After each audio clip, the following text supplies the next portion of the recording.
menjadi seorang penjala manusia. Artinya memenangkan jiwa bagi Yesus Kristus. Seorang pendeta dia harus membangun karakternya. Dia harus menjadi seorang yang baik, seorang yang sabar, seorang yang walaupun dia menderita, dia tidak mengeluh atau semacam itu. Dia tidak cemburu dengan yang lain. Walaupun mungkin pendeta-pendeta yang lain tidak melakukan tugas mereka, dia tidak cemburu.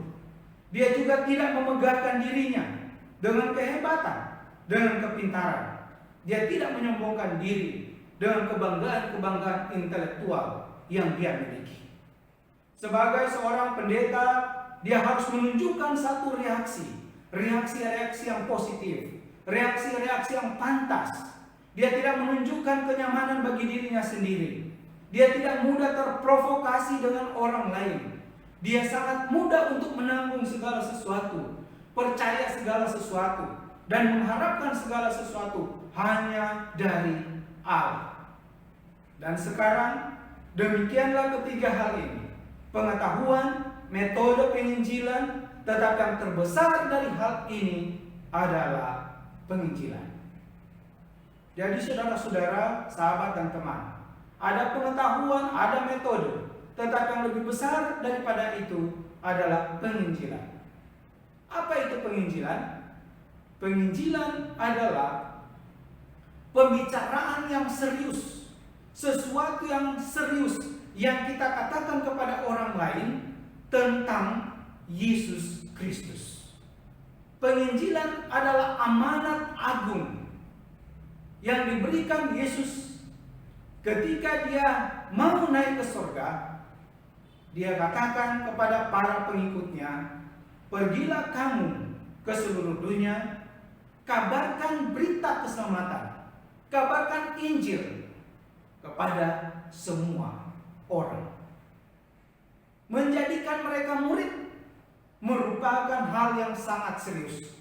Dalam permohonan terakhir juga dari Rasul Paulus, beritakanlah firman, lakukanlah tugas penginjilan, dalam 2 Timotius 4 ayat 2 dan 5. Entah Yesus Kristus ataupun Rasul Paulus beserta dengan rasul-rasul yang lain memberikan contoh, memberikan perintah bahwa penginjilan adalah sesuatu yang sangat penting. Apakah penginjilan itu? Penginjilan merupakan hal yang paling dasar dari seorang Kristen.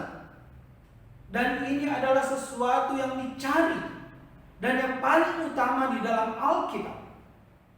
Entah itu perjanjian lama ataupun perjanjian baru, bahwa orang-orang yang terhilang harus dibawa kembali kepada Yesus Kristus.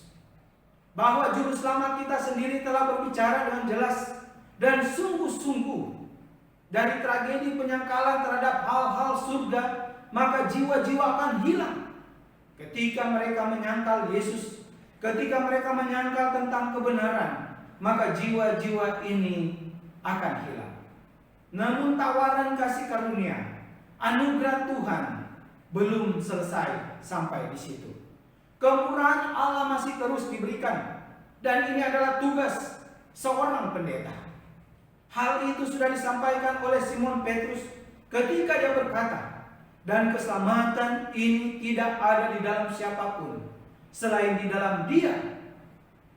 Sebab di bawah kolong langit ini tidak ada nama lain yang diberikan kepada manusia yang olehnya di dalamnya ada keselamatan." Hanya kepada siapa? Hanya kepada Yesus Kristus. Nama yang indah, nama yang luar biasa berkuasa, Yesus Kristus. Kisah 4 ayat yang ke-12. Apakah penginjilan itu? Ini merupakan suatu perantara kepada orang-orang yang terhilang. Ini merupakan tangisan kesedihan yang sangat mendalam dari Yesus, sebagaimana dia meratapi sebuah kota yang terhukum. Dengan demikian, Rasul Paulus juga sama Bahkan aku mau terkutuk dan terpisah dari Kristus demi saudara-saudaraku, kaum sebangsaku secara jasmani. Roma pasal 9 ayat yang ketiga. Penginjilan merupakan tugas utama. Penginjilan adalah permohonan hati Musa. Lalu kembalilah Musa menghadap Tuhan dan berkata, bangsa ini telah berbuat dosa besar, sebab mereka telah membuat Allah emas bagi mereka. Tetapi sekarang ya Tuhan, telah membuat, kiranya Engkau mengampuni dosa mereka itu. Dan jika tidak, hapuslah kiranya namaku dari kitab yang telah Kau tulis. Keluaran pasal 32 ayat 31 sampai 32. Saudara, ini adalah tangisan yang luar biasa dari seorang pemimpin besar, Nabi Musa. Ketika dia berkata, Tuhan, ampuni mereka. Kalau tidak, hapus nama saya dari kitab yang Kau tulis. Luar biasa. Jika kita menjadi seorang pendeta sama seperti Musa, memiliki roh sama seperti Musa, maka kita adalah seorang pendeta yang luar biasa. Ini juga merupakan tangisan daripada John Knox. Berikan saya Skotlandia atau saya mati. Ini merupakan deklarasi daripada John Wesley. Dunia adalah jemaatku. Ini merupakan panggilan dari William Carey dengan Alkitab di tangannya dan dunia yang terbakar di dalam hatinya. Ini merupakan doa dari Billy Sunday. Buatlah aku menjadi seorang raksasa bagi Tuhan. Ini merupakan tangisan kesedihan orang tua di saat malam, meratapi dan mendoakan anak-anak yang dikasihinya. Penginjilan merupakan semangat kasih dari seorang gembala. Penginjilan adalah semangat kasih dari seorang pendeta yang mencari domba-domba yang hilang. Dari bapa yang berdoa menunggu anaknya pulang, yang memboros-boroskan hartanya. Ini merupakan rahasia daripada sebuah gereja yang besar, dari sebuah jemaat yang sukses. Dan ini merupakan rahasia dari seorang pengkhotbah yang hebat, dari seorang Kristen yang luar biasa. Ini merupakan sebuah beban bagi seorang pendeta, beban jiwa-jiwa yang terhilang dari manusia yang akan kita bawa ke gereja. Sebuah kebangkitan seperti yang tidak pernah kita ketahui sejak kepenuhan dalam roh dalam jemaat Kristus pada hari itu.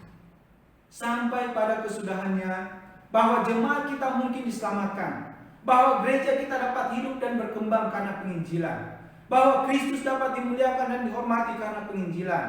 Biarkan kita memberikan seluruh hidup kita untuk tugas utama dalam setiap pelayanan yang dipanggil dan setiap gereja yang mempertahankan penginjilan sebagai satu harapan bagi dunia yang terhilang. Sahabat dan teman dimanapun berada, sebagai pendeta, sebagai hamba-hamba Tuhan, penginjilan merupakan jiwa dan semangat dari setiap organisasi gereja.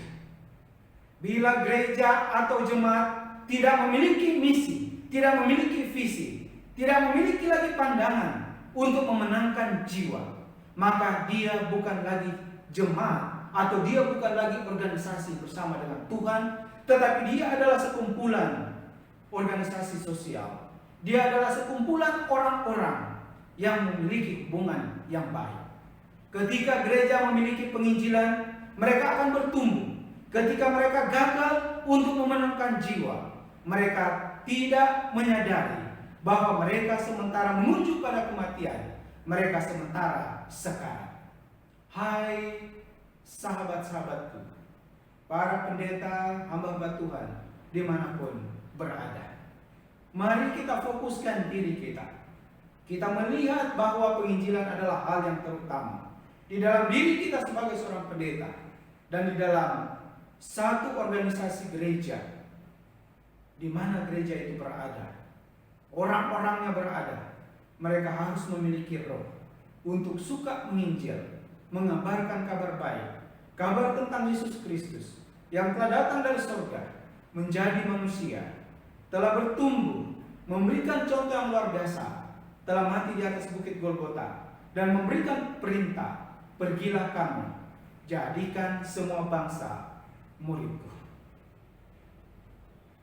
Kiranya Tuhan yang kita miliki, Tuhan yang punya kita, Tuhan akan selalu memberikan pencerahan-pencerahan yang baik dari waktu ke waktu. Bagaimana kita dapat melaksanakan tugas penginjilan ini. Tuhan Yesus memberkati. Sampai jumpa pada pembahasan yang kedua.